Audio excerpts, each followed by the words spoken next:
Hello everyone, AKS IAS main section of free initiative కి స్వాగతం. This is Santosh కోక. ఈ రోజు మన క్వశ్చన్ భూగోళ శాస్త్రానికి సంబంధించి తీసుకున్నాం. Question for 22nd August 2024. Discuss the significance of mangroves in coastal protection. ఎగ్జామైన్ the recent threats to mangrove ecosystems in India and the measures taken to protect them. తీర ప్రాంత రక్షణలో మడ అడవుల ప్రాముఖ్యతను చర్చించండి. భారతదేశంలో మడ అడవుల పర్యావరణ వ్యవస్థలకు ఇటీవల ముప్పులు మరియు వాటిని రక్షించడానికి తీసుకున్న చర్యలను పరిశీలించండి అని ఇచ్చారు. ఇక్కడ మన రెగ్యులర్ స్టెప్స్ 3 స్టెప్స్ అనేవి ఫాలో అవుతున్నాం డైలీ, రైట్? అందులో భాగంగా మొదటి స్టెప్, ఒక్క నిమిషంలో మన క్వశ్చన్ రీడింగ్ అనే స్టెప్ అనేది కంప్లీట్ చేసుకోవాలి, రైట్? ఇక్కడ ముఖ్యమైన టాపిక్ ఏంటి అనేది అర్థం చేసుకుంటే, మ్యాంగ్రోవ్స్ అనేది very important topic, right? So జోగ్రఫీకి సంబంధించి అయితే ఇందులో 2 పార్ట్స్ గా డివైడ్ చేశారు. మొదటిగా మన ప్రాముఖ్యతకి సంబంధించి అడిగారు. ఈ తీర ప్రాంతాల పరిరక్షణలో ఈ మ్యాంగ్రూవ్స్ అనేవి మడ అడవుల ప్రాముఖ్యతను అడిగారు. నెక్స్ట్ వచ్చేసరికి దాని ముప్పులు, అదే విధంగా గవర్నమెంట్ ఇప్పటి వరకు తీసుకున్న చర్యల గురించి కూడా అడిగారు, రైట్? అది కూడా ఇక్కడ అబ్జర్వ్ చేయాలి. నెక్స్ట్ క్వశ్చన్ ట్యాగ్స్ వచ్చేస్తే డిస్కస్ అనేది ఇంపార్టెంట్ క్వశ్చన్ ట్యాగ్. ఇది డిస్కస్ లో మనం చూసుకుంటే పాజిటివ్స్ రాయాలి. డిస్కస్ అంటే ఏంటి? డిబేట్ లాంటిది, చర్చ లాంటిది, రైట్? పాజిటివ్స్ అండ్ నెగిటివ్స్ రాసి నీడెడ్ మెజర్స్, తీసుకోవాల్సిన చర్యలు కూడా రాస్తున్నాం. బట్ ఇక్కడ ఆల్రెడీ సెకండ్ క్వశ్చన్ ట్యాగ్ కూడా ఉంది ఇక్కడ, రైట్? ఎగ్జామైన్ అనే క్వశ్చన్ ట్యాగ్. సో ఎగ్జామైన్ అంటే ఏంటి? ఆల్రెడీ ఎగ్జామినర్ కి కొంత ఇన్ఫర్మేషన్ తెలుసు. We need to provide some unique information, అంటే డిఫరెంట్, కొంత డెప్త్ గా ఇన్ఫర్మేషన్ ఇవ్వాలి కొన్ని ఫ్యాక్ట్స్, ఎగ్జాంపుల్స్ తో అనేది అర్థం. ఇక్కడ థ్రెట్స్ కి సంబంధించి ఇక్కడ అడిగారు కాబట్టి ఆల్రెడీ మెజర్స్ సంబంధించి ఇక్కడ మనం డిస్కస్ అనే కీవర్డ్ కి, ఎగ్జామైన్ అనే కీవర్డ్ కి న్యాయం చేస్తూ లాస్ట్ లో మనం నీడెడ్ మెజర్స్ అనేది యాడ్ చేయాలి. అంటే తీసుకోవాల్సిన చర్యలు కూడా మనం రాయాలి. ఇక్కడ చాలా మంది కన్ఫ్యూజ్ అవుతున్నారు ఆస్పిరెంట్స్ అనేవాళ్ళు. ఏంటంటే మెజర్స్ టేకెన్ అని ఇచ్చారు. ఇక్కడ ఆల్రెడీ మనం చాలా క్వశ్చన్ చూసుకున్నాం. ఈ పర్టికులర్ వర్డ్ టు వర్డ్ మనం ఫోకస్ చేయకపోతే ఎగ్జామినేషన్ లో మార్క్స్ పోయే ఛాన్స్ ఉంది. మెజర్స్ టేకెన్ అంటే ఆల్రెడీ గవర్నమెంట్ తీసుకున్న చర్యలు ఇక్కడ రాయాలి, రైట్? మెజర్స్, నీడెడ్ మెజర్స్ అంటే మనం తీసుకోవాల్సిన చర్యలు రాయాలి. చాలా వ్యత్యాసం ఉంది దానికి, అది చూడండి. ఒకవేళ వాళ్ళు తీసుకున్న చర్యలు అడిగినా, తీసుకోవాల్సిన చర్యలు అడిగినా మనం కంపల్సరీ కంక్లూజన్ ముందు లేదా కంక్లూజన్ లోనే తీసుకోవాల్సిన చర్యలు రాస్తాం, రైట్? అది మన స్ట్రాటజీ. నెక్స్ట్ మనం బ్రెయిన్ స్టార్మింగ్ వచ్చేసరికి, అంటే నెక్స్ట్ మనం ఈ కీవర్డ్స్ కూడా అబ్జర్వ్ చేస్తే ఇక్కడ సిగ్నిఫికెన్స్, ప్రాముఖ్యతకి సంబంధించి కూడా ఫస్ట్ కీవర్డ్ గా మనం చెప్తాం. అంటే తీర ప్రాంత రక్షణలో మడ అడవుల ప్రాముఖ్యత మనం చర్చిస్తాం. నెక్స్ట్ వచ్చేసరికి మనం ముప్పులకు సంబంధించి ఇటీవల ముప్పులు అడిగారు కాబట్టి వెరీ వెరీ ఇంపార్టెంట్. నెక్స్ట్ తీసుకున్న చర్యలు, దాంతో పాటు తీసుకోవాల్సిన చర్యలు కూడా రాస్తాం. నెక్స్ట్ బ్రెయిన్ స్టార్మింగ్ వచ్చేసరికి ఈ టాపిక్ కి సంబంధించిన ఇంపార్టెంట్ ఇష్యూస్ ఏంటి, లేదా కరెంట్ అఫైర్స్ ఏంటి, లాస్ ఏంటి, పాలసీస్ ఏంటి, ఇవన్నీ మనం ఇంక్లూడ్ చేసుకోవాలి, రైట్? అది ఇక్కడ మనం అడిషనల్ గా ఇక్కడ మనం లింక్ చేసుకుంటే నాకు కనిపించిన ఒక 5-6 ఇంపార్టెంట్ మనం చూసుకుందాం.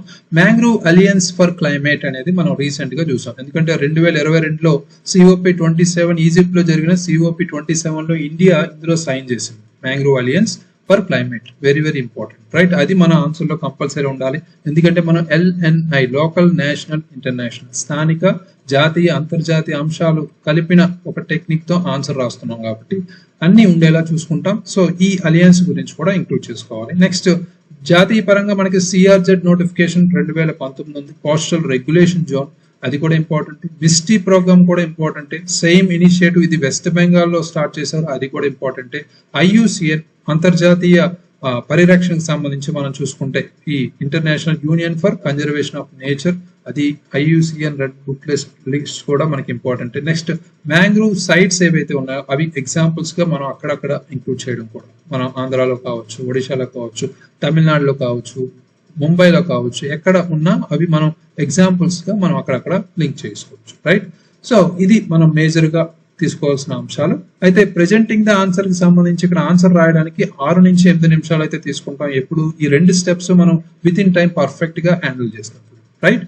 సో అయితే ఈ ఆన్సర్ కి మనం అప్రోచ్ చూస్తే, పరిచయాన్ని మనం current affairs plus introduction plus static సంబంధించి మనం స్టార్ట్ చేస్తున్నాం ఇప్పుడు, రైట్? మడ అడవులకు సంబంధించిన ఇటీవల అంశాలు ఏమున్నాయి మనం ఇప్పుడు చెప్పుకున్నట్టు 2023లో మిస్టీ ప్రోగ్రామ్ అనేది లాంచ్ చేశారు, లేదా 2022లో ఈ మ్యాంగ్రూవ్ అలియన్స్ ఫర్ క్లైమేట్ లో ఇండియా సైన్ చేయడం, ఇవి కూడా మనం లింక్ చేసుకోవచ్చు. నెక్స్ట్ మడ అడవుల గురించి సంక్షిప్త నేపథ్యం రాయొచ్చు. అంటే మడ అడవులు అంటే ఏంటి, దానికి సంబంధించి పర్యావరణ పరంగా మనం ఎకలాజికల్ ఇంపార్టెన్స్ అనేది, మన ప్రాముఖ్యత అనేది ఇక్కడ చెప్పొచ్చు, రైట్? సో అయితే ఇక్కడ పరిచయానికి నిర్మాణానికి మధ్య మనం ఫ్లో చార్ట్ లేదా డయాగ్రామ్ లేదా మ్యాప్ కు సంబంధించి మాట్లాడుకున్నప్పుడు ఇక్కడ ఒక మ్యాప్ మనం నీట్ గా డ్రా చేసుకోవచ్చు సింపుల్ గా, రైట్. సో ఎందుకంటే ఇక్కడ మనం మ్యాంగ్రోవ్స్ గురించి అడిగారు కాబట్టి దాని లొకేషన్స్ మనం అక్కడక్కడ మనం లింక్ చేసుకుంటూ చూపించవచ్చు, రైట్. రైట్ సైడ్ కార్నర్ లో నాట్ ఆర్టిస్టిక్, సింపుల్ గా మనం 5 సెకండ్ లో కంప్లీట్ అయ్యేలా ఇలా గీసుకుంటే చాలు, రైట్.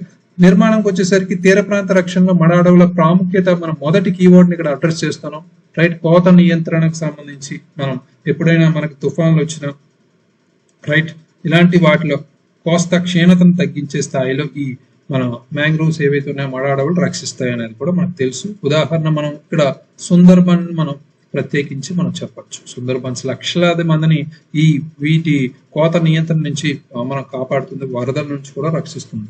నెక్స్ట్ తుఫాను ఉప్పెన రక్షణకు సంబంధించి మనం తుఫాను ప్రభావం కూడా తగ్గించే ప్రభావంగా మనం ప్రాముఖ్యతగా మనం ఇక్కడ చూసుకోవచ్చు. అంటే ఈ పర్టికులర్ గా 2021 నేచర్ కన్జర్వెన్సీ అధ్యయనం ప్రకారం మనకి మ్యాంగ్రోవ్స్ అలల శక్తిని మనం 66% వరకు తగ్గిస్తాయి అనేది కూడా ఇక్కడ ఒక స్టడీ అయితే అధ్యయనం అయితే చెప్పారు. జీవ వైవిధ్య మద్దతుకు సంబంధించి కూడా అంటే ఇక్కడ మ్యాంగ్రోవ్స్ అనేక ప్రాణాలకు కూడా సహజ నివాసాలు అందిస్తాయి, మత్స్య సంపదకు కూడా సహకరిస్తాయి. సో ఇది కోస్తా కమ్యూనిటీల జీవనాధారంగా కూడా చెప్పొచ్చు. అంటే కోస్తాలో ఉన్న రైతులు లేదా వ్యవసాయకి సంబంధించి, రైట్, చేపలు పట్టుకునే వాళ్ళు, వీళ్ళకి ఒక సహజ సంపదగా కూడా చెప్పుకోవచ్చు. నెక్స్ట్ కార్బన్ సీక్వెస్ట్రేషన్ సంబంధించి చూసిన కార్బన్ శోషణ అంటాం, రైట్. మ్యాంగ్రోవ్స్ కర్బన సింక్స్ కి సంబంధించి సమర్థవంతంగా పనిచేస్తాయి. భారతదేశంలో ఈ మ్యాంగ్రోవ్స్ సంబంధించి సుమారు 6.47 మిలియన్ టన్నుల CO2ను ప్రతి సంవత్సరం శోషణ చేస్తాయి అనేది కూడా ఇక్కడ చెప్పారు, రైట్. సో ఇలాంటి అధ్యయనాలకు సంబంధించి రిపోర్ట్ సంబంధించి మనం అక్కడక్కడ ఇంక్లూడ్ చేసుకోవాలి మన పాయింట్స్ కి జస్టిఫికేషన్ పార్ట్, రైట్. నెక్స్ట్ భారతదేశంలో మడ అడవుల పర్యావరణ వ్యవస్థలకు ఇటీవలి ముప్పు అనేది సెకండ్ మనకి ఏదైతే రీసెంట్ థ్రెట్స్ ఉందో ఆ పర్టికులర్ కీవర్డ్ ని మనం ఇక్కడ అడ్రస్ చేస్తాం. పట్టణీకరణ మరియు పారిశ్రామికీకరణ అనేది ఒక మంచి కీవర్డ్ గా ఇక్కడ యూజ్ చేయొచ్చు. ఎందుకంటే వేగంగా అభివృద్ధి చెందుతున్న నగరాల కారణంగా ఈ మడ అడవులు నివాసాలు నాశనం అవుతున్నాయి. ముఖ్యంగా మనం ఇక్కడ ముంబై చెప్పుకోవచ్చు బెస్ట్ ఎగ్జాంపుల్, అదేవిధంగా చెన్నై కూడా, రైట్.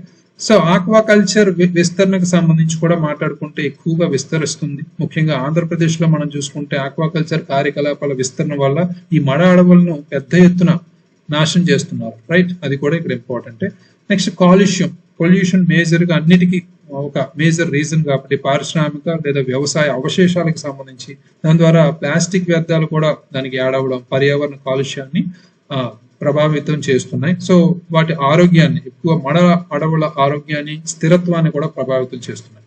నెక్స్ట్ వాతావరణ మార్పు, ఈ క్లైమేట్ చేంజ్ అనేది అన్నిటికీ పెద్ద కారణం కాబట్టి ఈ సముద్ర మట్టాలు పెరుగుతుండడం లేదా తుఫాన్ల తీవ్రత పెరుగుతుండడం కారణంగా ఈ మడ అడవులు తీవ్ర ప్రమాదంలో కూడా ఉన్నాయనేది చెప్పుకోవచ్చు. ఇది ఆర్టిఫిషియల్ అని చెప్పొచ్చు, న్యాచురల్ అనేది చెప్పలేము. ఇది క్లైమేట్ చేంజ్ అనేది రెండింటికి వర్తిస్తుంది. నెక్స్ట్ మడ అడవులను రక్షించడానికి తీసుకున్న చర్యలు, అంటే ఆల్రెడీ గవర్నమెంట్ తీసుకున్న చర్యలు చూస్తే మనకి కోస్టల్ రెగ్యులేషన్ జోన్ నోటిఫికేషన్ 2019 అనేది ఉంది. తీర ప్రాంత నియంత్రణ జోన్లు ఏవైతే ఉన్నాయో ఆ నోటిఫికేషన్ సంబంధించి రూల్స్ ఏవైతే ఉన్నాయో వాటికి సంబంధించి ఇక్కడ మాట్లాడవచ్చు. ఈ ప్రాంతాలను రక్షించడానికి ప్రత్యేక సవరణలు చేశారు. దీని ద్వారా పునరుద్ధరణను కూడా ప్రోత్సహిస్తున్నారు. Next mangrove initiative for shoreline habitats and tangible incomes అనేది మిస్టీ ప్రోగ్రామ్ కూడా ఇక్కడ లాంచ్ చేశారు 2023లో. ఇది కూడా వెరీ వెరీ ఇంపార్టెంట్. ఇక్కడ ఈ కార్యక్రమం ముఖ్యంగా పునరుద్ధరణ మరియు సంరక్షణ లక్ష్యంగా పెట్టుకుని ప్రజల భాగస్వామ్యాన్ని ప్రోత్సహిస్తుంది. అంటే ఇక్కడ ప్రజా భాగస్వామ్యం లేదా సామాజిక భాగస్వామ్యం అనేది ఇక్కడ major important, right. Next SAIME అంటే sustainable aquaculture in mangrove ecosystem. SAIME అనే కార్యక్రమం మనకి వెస్ట్ బెంగాల్లో ప్రారంభించారు. దీని కింద రైతులు పశ్చిమ బెంగాల్లో 30 హెక్టార్లలో రొయ్యల సాగును కూడా చేపట్టారు. అది కూడా ఇక్కడ ఇంపార్టెంటే, రైట్. నెక్స్ట్ అంతర్జాతీయ సహకారం. అంతర్జాతీయ సహకారానికి సంబంధించి మన భారతదేశం IUCN ఏదైతే ఉందో international union for conservation of nature వంటి ప్రపంచ సంస్థలతో ఈ మడ అడవుల సంరక్షణలో సహకరిస్తుంది, అగ్రిమెంట్లు కూడా చేసుకుంది. ఇందులో భాగంగానే మనం ఇందాక చెప్పినట్టు మ్యాంగ్రోవ్ ఏదైతే క్లైమేట్ అలియన్స్ ఏదైతే ఉందో అలియన్స్ ఫర్ క్లైమేట్ అనేది కూడా యాడ్ చేసుకోవచ్చు, రైట్. నెక్స్ట్ మనం ఈ ఆన్సర్ లో క్వశ్చన్ లో ఇవ్వలేని ఒక ప్రత్యేక కీవర్డ్ ముగింపుకు ముందు అవసరమైన చర్యలు అనేది మనం సమస్యకి పరిష్కారం దిశగా మనం ఇక్కడ మాట్లాడుకోవాలి. సో ఇక్కడ రక్షణను బలోపేతం చేయడం అనేది ఇక్కడ చెప్తాం. అంటే ప్రస్తుతం ఉన్న మన ఏ రూల్స్ ఏదైతే ఉందో, ఫర్ ఎగ్జాంపుల్ మనం కోస్టల్ రెగ్యులేషన్ జోన్ 2019లో రూల్స్ ఉన్నాయి, దాన్ని ఇంకా కఠినతరంగా అంటే స్ట్రిక్ట్ రెగ్యులేషన్ గా మనం మార్చాలి. రైట్. నెక్స్ట్ సామాజిక భాగస్వామ్య పరిరక్షణ కూడా మనకు అవసరమే, కమ్యూనిటీ పార్టిసిపేషన్ అంటారు, ఇది కూడా మనకి ఇక్కడ ఇంపార్టెంటే. సో నెక్స్ట్ శాస్త్రీయ పునరుద్ధరణ పద్ధతులు కూడా మనకి ఇంపార్టెంట్. ఫర్ ఎగ్జాంపుల్ మనకి ఇక్కడ టెక్నాలజీ అనేది యూజ్ చేసుకోవాలి. రైట్. సో టెక్నాలజీ అంటే ఇక్కడ పర్టికులర్ గా డ్రోన్ టెక్నాలజీ అనేది ఉపయోగించుకోవచ్చు దీనికి సంబంధించి మడ అడవుల సంరక్షణకు. రైట్. వాతావరణ మార్పులను ఎదుర్కోవడం కూడా ఒక పెద్ద సవాలే. రైట్. మా వాతావరణ మార్పులను ఎదుర్కోవాలంటే దానికి సంబంధించి తీసుకోవాల్సిన చర్యలు కూడా మనం ఇక్కడ తీసుకోవాలి. అంటే అంతర్జాతీయంగా మనం ఏం చేస్తాం అనేది కూడా ఇక్కడ రాయొచ్చు. రైట్. సో 1 నుంచి 1.5 భవిష్యత్తును ఉద్దేశించి ఇక్కడ ఒక నోట్ అనేది కంప్లీట్ చేస్తే, అంటే పైన పేర్కొన్న చర్యలు మనం ఫాలో అయితే పర్యావరణ సుస్థిరతకు తోడ్పడుతూ వాతావరణ మార్పుల ప్రభావాల నుండి భారతదేశం తన తీర ప్రాంత సమాజాలను మెరుగ్గా రక్షించగలదు అని రాస్తాం. రైట్. ఇక్కడ మన సస్టైనబుల్ డెవలప్మెంట్ అనేది కీలకం, అంటే సుస్థిరాభివృద్ధి అనేది ఎప్పుడు మనం యూజ్ చేస్తాం. గోల్స్ అనేవి, లక్ష్యాలు అనేవి యూజ్ చేయొచ్చు, కానీ ఇక్కడ దీనికి సంబంధించి అంత లేదు కాబట్టి నో నీడ్. రైట్. ఫైనల్ గా మనం ఇది బెస్ట్ అప్రోచ్. ఇక్కడ మనం అన్ని కనెక్ట్ చేసుకున్నాం, అందులో ఉన్న కీవర్డ్స్ ని ఈచ్ అండ్ ఎవ్రీ కీవర్డ్ తో పాటు మనం అవసరమైన చర్యలు కూడా కంక్లూజన్ లోనో లేదా ఎక్స్ట్రా మన స్పేస్ ఉంటే విడిగా రాసుకోవచ్చు. రైట్. సో అయితే ఈ రోజు రాసిన ఆన్సర్ అయితే చూద్దాం.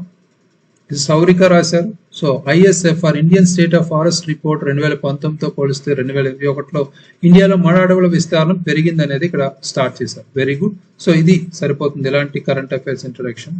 Right. Very good introduction. Sundarban మడ అడవుల విస్తీర్ణాన్ని కలిగి ఉండి ప్రపంచ వారసత్వ ప్రదేశంగా యునెస్కో చేత గుర్తింపు పొందిందని స్టార్ట్ చేశారు. నదీ జలాల సముద్రంలో కలిసే ప్రదేశాల్లో మడ అడవులు విస్తరించి ఉంటాయని కూడా ఇక్కడ చెప్పారు. దానికి సంబంధించి మ్యాప్ కూడా ఇండియాలో 9 రాష్ట్రాలు 3 కేంద్ర ప్రాంతాలలో ఇవి ఎక్కువగా విస్తరించి ఉన్నాయనేది మ్యాప్ కూడా చూపించారు. Very good projection. నెక్స్ట్ మడ అడవుల ప్రాముఖ్యతకు సంబంధించి కొంత ఫ్లో చార్ట్ తో చూపించారు, అవే మనకి ఇక్కడ క్లియర్ కట్ గా రాశారు. రక్షణాత్మక ఆర్థిక ఆస్తి నష్టాన్ని నివారించే ప్రాముఖ్యతకు సంబంధించి.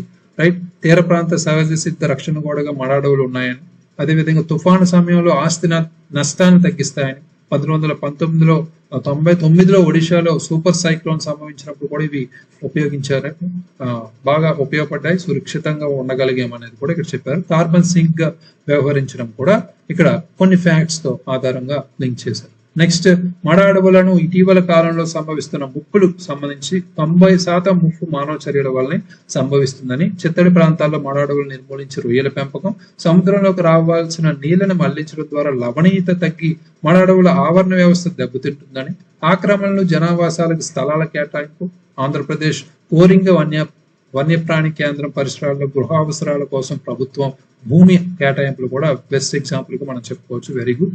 కలప సామాగ్రి వ్యవసాయం కోసం మడ అడవుల నరికివేత. రైట్. ఇది కూడా ఇంపార్టెంట్. నెక్స్ట్ మడ అడవుల రక్షణ కోసం ప్రభుత్వం తీసుకుంటున్న చర్యలు, చిత్తడి ప్రాంతాల్లో రామ్సార్ ఒప్పందం మేరకు సంరక్షణ, మడ అడవుల సంరక్షణ నిర్వహణ కోసం వార్షిక ప్రణాళిక అనేది కూడా ఇక్కడ చెప్పారు. పర్యావరణ చట్టం 1986 ప్రకారం కోస్టల్ రెగ్యులేషన్ జోన్ మనకి ఏదైతే ఉందో దాన్ని కూడా 2019కి సంబంధించి. నెక్స్ట్ మ్యాజికల్ మ్యాంగ్రోవ్స్ పేరిట వెబినార్ల ద్వారా స్థానికులకు అవగాహన కల్పించడం కూడా మనకి ఇంపార్టెంట్. Very good. సో భారత అటవీ చట్టం 1927, జైవ వైవిధ్య చట్టం 2002 ద్వారా మడ అడవుల సంరక్షణ జూన్ 26 ప్రతి సంవత్సరం మడ అడవుల పరిరక్షణ దినంగా మనం జరుపుకుంటున్నాం అనేది కూడా చెప్పారు. Very good. ఇది స్పెషల్ పాయింట్ గా చెప్పుకోవచ్చు. ఇలాంటి దినోత్సవాలు మనం ఈ ప్రత్యేకించి డేస్ అనేవి మనం ఇంక్లూడ్ చేసుకోవచ్చు ఈచ్ అండ్ ఎవ్రీథింగ్. రైట్. మడ అడవుల సర్వే, సరిహద్దు నిర్ణయం కావచ్చు, రక్షణ చర్యలు, అవగాహన కార్యక్రమాల ద్వారా ప్రభుత్వాల ప్రత్యేక శ్రద్ధ. మహారాష్ట్ర ప్రభుత్వం మడ అడవుల రక్షణకు ప్రత్యేక విభాగం ఏర్పాటు కూడా చేశారని, వంటి కార్యక్రమాల వల్ల మడ అడవుల రక్షణలో సాధారణ ప్రజానికాన్ని భాగస్వామ్యం చేయడం వల్ల జీవ వైవిధ్యాన్ని పెంపొందించవచ్చు అనేది దాని మీద ముగించారు. రైట్.